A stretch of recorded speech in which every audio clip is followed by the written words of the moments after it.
حرمت عليكم أمهاتكم وبناتكم وأخواتكم وعماتكم وخالاتكم وبنات الأخ وبنات الأخت وأمهاتكم اللاتي يرضعنكم وأخواتكم من الرضاعة وأمهات نسائكم وربائبكم اللاتي في حجوركم من نسائكم اللاتي دخلتم بهن، فإن لم تكونوا دخلتم بهن فلا جناح عليكم، وحلائل أبنائكم الذين من صلابكم وأن تجمعوا بين الأختين إلا ما قد سلف، إن الله كان غفورا رحيما۔ تم پر تمہاری مائیں اور بیٹیاں اور بہنیں اور پھوپھیاں اور خالائیں اور بھتیجیاں اور بھانجیاں اور وہ مائیں جنہوں نے تم کو دودھ پلایا ہو، اور رضائی بہنیں اور ساسیں حرام کر دی گئی ہیں،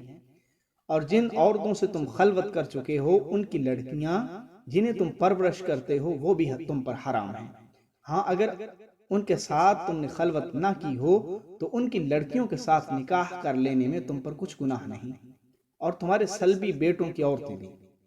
اور دو بہنوں کا اکٹھا کرنا بھی حرام ہے، مگر جو ہو چکا سو ہو چکا، بے شک اللہ بخشنے والا ہے، بڑا مہربان ہے۔ والمحصنات من النساء إلا ما ملكت أيمانكم كتاب الله عليكم، وأحل لكم ما وراء ذلكم أن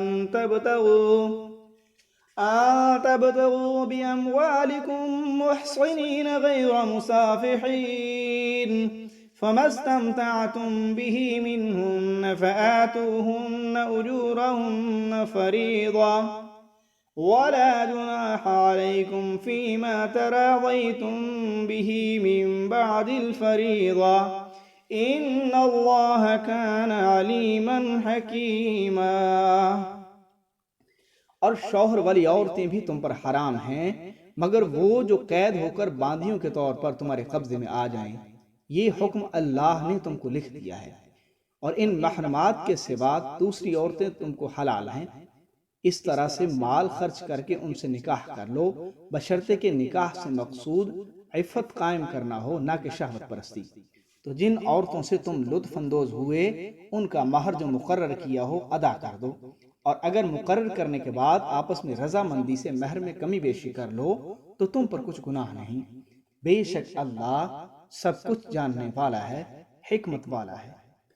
ومن لم يستطع منكم طولا أن ينكح المحصنات المؤمنات فمما ملكت أيمانكم من فتياتكم المؤمنات،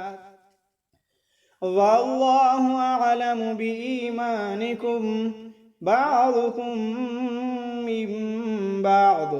فانكحوهن بإذن أهلهن وآتوهن أجورهن بالمعروف محصنات غير مسافحات ولا متخذات أخدان،